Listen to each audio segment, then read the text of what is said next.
Hey everybody, welcome back to the channel. I'm Sean if you haven't been here before. And what I want to do today is go ahead and start stripping down the top end of this 302 right here.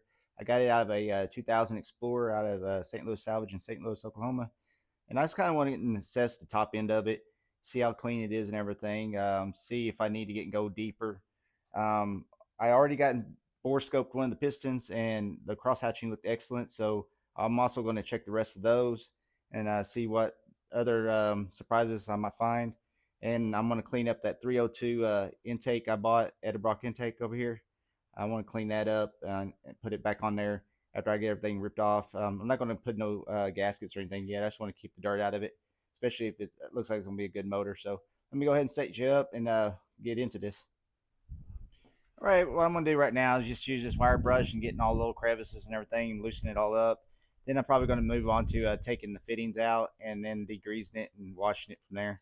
So let me go ahead and get this all cleaned up.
I got all the fittings out of it. Unfortunately, somebody got stripped one of the bolt hose right here, so I'm going to have to fix that later. Other than that, I'm going to go ahead and spray this down with some degreaser and wash it off, and I'll be right back. All right, it's not perfect, but it's cleaner than it was. I need my pressure washer to probably clean it better, but I done winterized it. I could probably take it to work. We've got a pretty good pressure washer there with hot water hooked up to it, so I'll see about maybe doing that. So let's go ahead and start working on getting this kind of stripped down. All right, guys, I'm gonna start taking this whole intake and stuff off. I'm gonna try being real careful because I plan on trying to resell it because I know a lot of people like these Explorer intakes. I'm not gonna need the power steering pump or the air conditioning compressor, so I'm gonna probably get rid of those. I will probably put some kind of air conditioning on this truck, but um, I think I'm gonna try one of those electric compressors um, where I can put it remotely anywhere. That's what my plan is. I might change that plan, but I kind of want to keep all the um, other accessories and stuff like that if I can. I plan on putting a serpentine belt system back on this motor, so I'll try keeping what I can on it and reuse it. All right, guys, been trying to get this clutch fan off for a while, and I can't seem to get it off there. I don't have one of those tools. I know I've gotten one off before, but I guess I got lucky just using like a crescent wrench. So I got one of those tools ordered through Amazon. It should be here tomorrow. Until then, I think I'm just going to go ahead and throw y'all in time lapse and go ahead and strip off everything I can off this motor.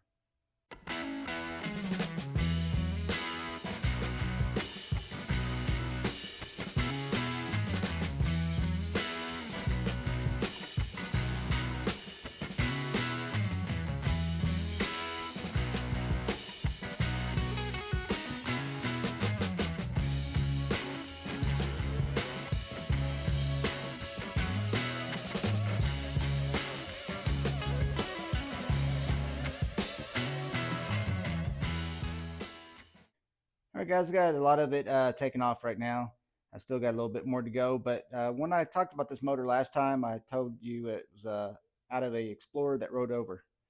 And I checked the stick and stuff after I got it, and I found a little bit of oil on the tip of the stick, but not much. I figured the rest of it must have leaked out, being on its side or whatever. But I did find some of it. All right, guys, when I got the upper part of the intake taken off, started hearing some fluid hit the ground, and I looked down, and yeah, that's where the oil went. So I'm going to have to figure out how to get the rest of that out without making a huge mess. I'm glad I had this piece of vinyl underneath the stand here. Keep me from having to clean up my concrete. But that's probably going to be tomorrow. I think I'm going to call it evening, and I'll see you tomorrow. All right, it's next day. I went ahead and started getting that oil out of that intake. I'll show you what I used. I used this little pump that you use to get kerosene out of those little drums and stuff to fill your kerosene heater up. Seemed to work pretty good, and that's how much oil I got out so far. What I want to do now is get my shop vac and clean the top of the intake real good and maybe blow it off with some compressed air. So let me go ahead and do that.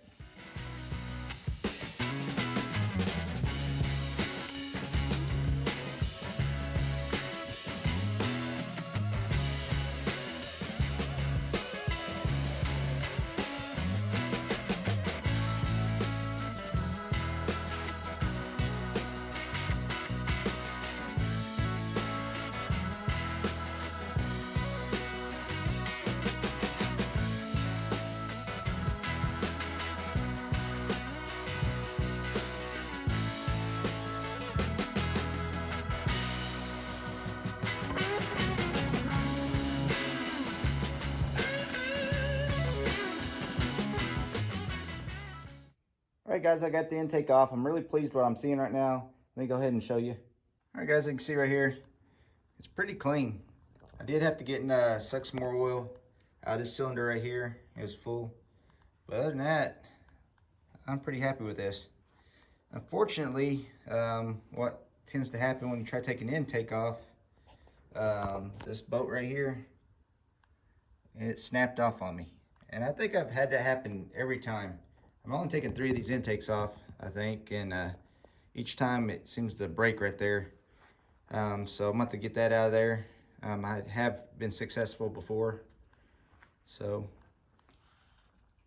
what I want to do now is go ahead and get these exhaust manifolds off, and then look at the rest of the cylinders, see what they look like.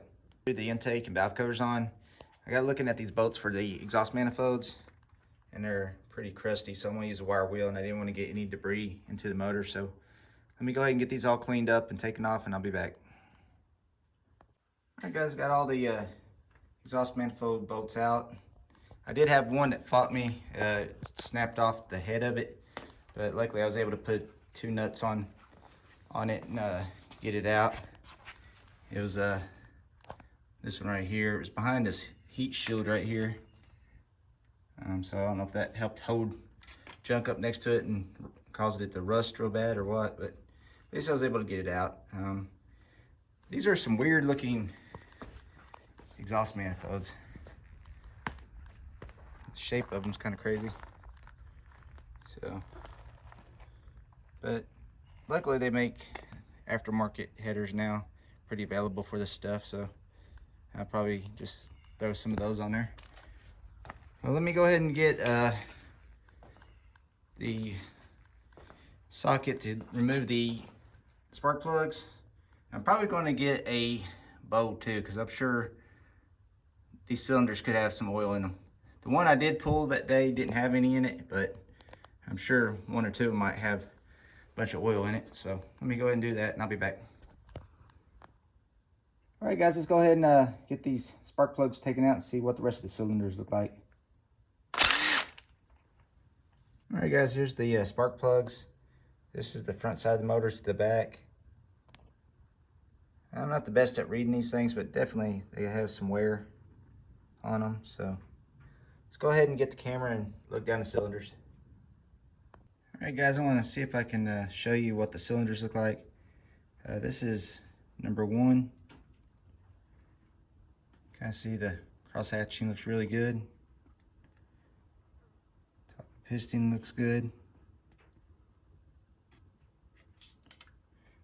This is number 2. Number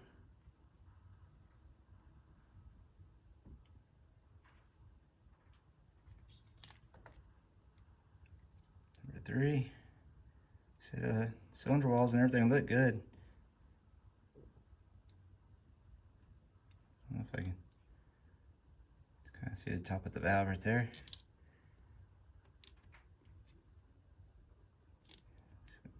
Number 4 is at the top of the stroke there. So yeah, show you the other side. Number 5. It looks kind of like the other ones. I wonder if this motor kind of set for a little bit because it has that little ring right there, like the cylinder set there for a minute. Okay, this is number 6. Now this is the one I pulled first when I looked at the motor. It looks really good. Number 7, it's at the top, I think. Yeah. Number 8. Again, looks pretty good. Cylinder walls look pretty good to me, but I'm no expert on motors, so let me know in the comments what your thoughts are. Other than that, I'm going to get my mess cleaned up. I still haven't received that wrench from Amazon to get the clutch fan off, so hopefully I can get that soon and get the rest of that stripped down. But other than that, thank you so much for coming along and watching. I'll see you on the next one.